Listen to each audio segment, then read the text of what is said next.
जय श्री कृष्ण दोस्तों। जय माँ तुलसी। आज की वीडियो में आप लोग सुनेंगे तुलसी विवाह की कथा। आप सभी भक्तों को तुलसी विवाह की बहुत सारी शुभकामनाएं। आप सभी के जीवन में भगवान शालिग्राम माता तुलसी की कृपा सदा सर्वदा बनी रहे और घर में सुख समृद्धि की प्राप्ति हो। तुलसी विवाह जो भी करे, विशेषकर कार्तिक के माह में शुक्ल पक्ष की एकादशी तिथि से लेकर पूर्णिमा तिथि तक तुलसी विवाह संपन्न कराया जाता है। खासकर जो कि कार्तिक मास की शुक्ल पक्ष द्वादशी तिथि के दिन तुलसी विवाह बड़े ही उत्तम माना जाता है। जो भी सच्ची श्रद्धा के साथ तुलसी का सिंचन करते हैं, उनका पूजा आराधना करते हैं और कार्तिक के महीने में भगवान श्री विष्णु के स्वरूप भगवान शालिग्राम के साथ तुलसी विवाह करते हैं, उन्हें कन्यादान का पूर्ण फल प्राप्त होता है और उनके सभी प्रकार के पाप और तप नष्ट हो जाते हैं तथा भगवान विष्णु, भगवान शालिग्राम, माता तुलसी जी की कृपा से उनके सभी प्रकार के मनोरथ पूर्ण होते हैं। तो आइए सुनते हैं तुलसी विवाह से जुड़ी हुई पौराणिक कथा। तो बोलिए प्रेम से भगवान श्री विष्णु की जय, भगवान शालिग्राम जी की जय, तुलसी माता की जय, सर्व देवी देवता की जय। कथा के अनुसार जो कि श्रावण मुनि की पुत्री तुलसी अपूर्व सुंदरी थी।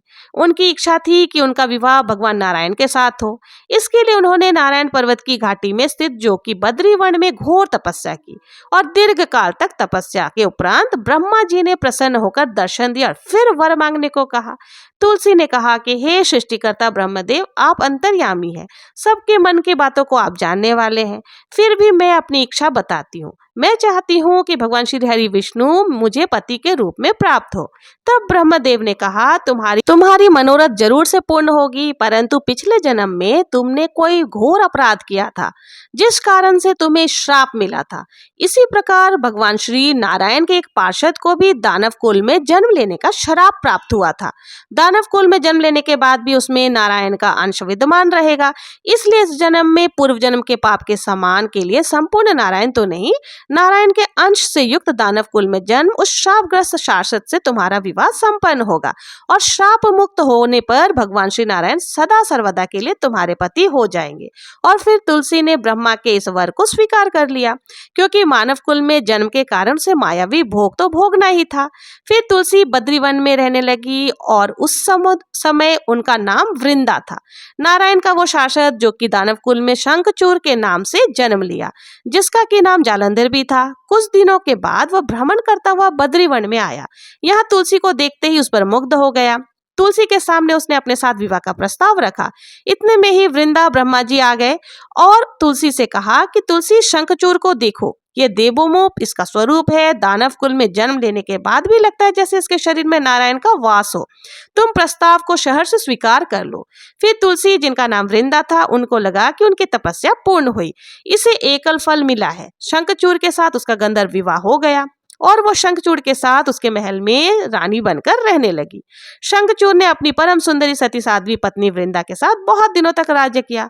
इसके अपने राज्य का इतना विस्तार किया कि देवलोक तक उसके अधिकार में आ गए। स्वर्ग का सुख भोगने वाले देवताओं की दशा जो कि बिगड़ गई और शंखचूड़ यानी जालंधर किसी को कष्ट नहीं देता था, पर अधिकार और राज्य छिन जाने से सारे देवता मिलकर ब्रह्मा, विष्णु और शिव की सभा में गए तथा अपनी विपत्ति सुनाई।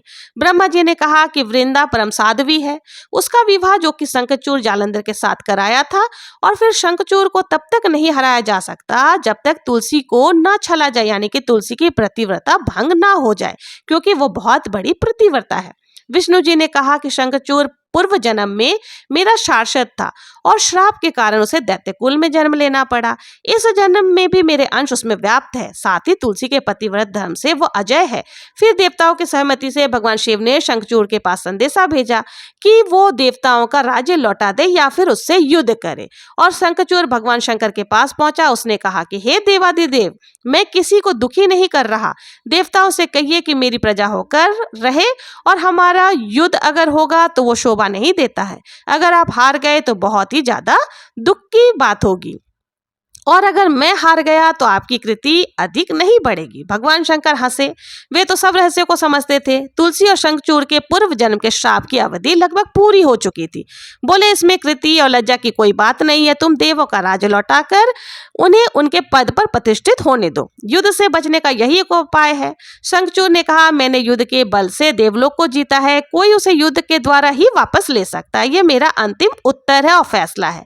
मैं जा रहा हूँ। ऐसा कहकर शंखचूड़ चला गया। उसने अपनी पत्नी वृंदा तुलसी को सारी बातें बताई और कहा, कर्म भोग सब काल सूत्र में बंधा है। जीवन में हर्ष, शोक, भय, सुख, दुख, अमंगल, मंगल सब काल के अधीन है। हम तो केवल निमित्त है। संभव है भगवान शिव देवों का पक्ष लेकर मुझसे युद्ध करे।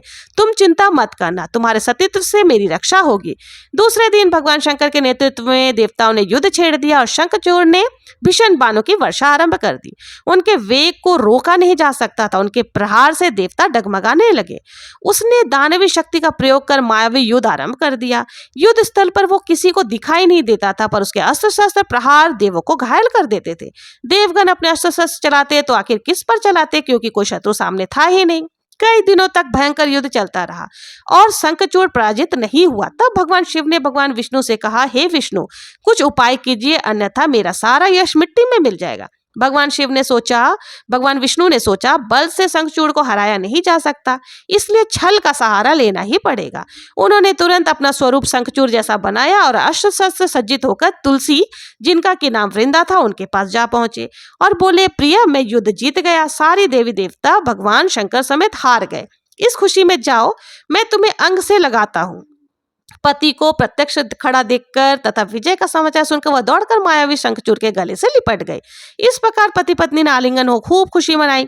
पुरुष के साथ इस प्रकार के व्यवहार से उनका सती तेज नष्ट हो गया। उसका सती तेज जो शंखचूड़ की कवच के रूप में रक्षा कर रहा था, वो कवच नष्ट हो गया और शंखचूड़ शक्तिहीन हो गया। ये जानते ही भगवान शंकर ने अपने त्रिशूल से उस पर प्रहार किया और फिर त्रिशूल के लगते ही शंखचूड़ मारा गया।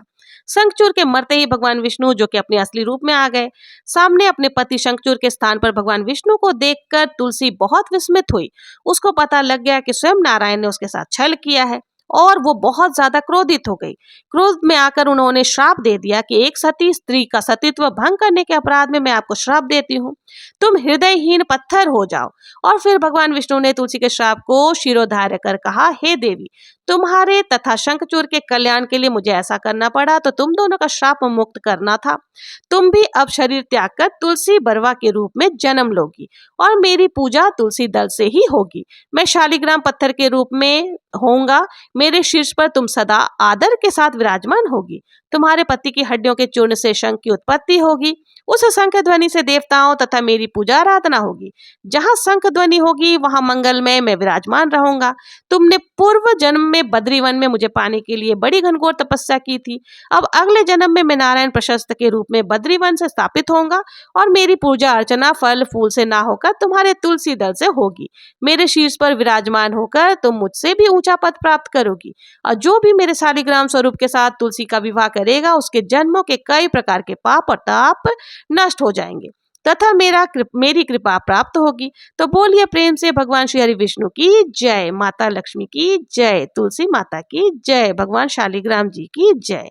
तो आशा करती हूँ ये जानकारी आप लोगों को अच्छी लगी होगी और आप लोगों को ये कथा पसंद आई होगी। अगर आप लोगों को तुलसी माता की विवाह किस प्रकार से कराते हैं वो देखना है तो आप मेरे चैनल पर बने रहे और मेरे चैनल पर वीडियो आपको इसका मिल जाएगा। आप लोगों को अगर मेरा वीडियो पसंद आता हो तो प्लीज़ मेरे चैनल को लाइक शेयर सब्सक्राइब करना ना भूलें। मिलते हैं नेक्स्ट वीडियो में किसी और पूजा विधि के साथ। तब तक के लिए जय श्री कृष्णा, जय माँ तुलसी।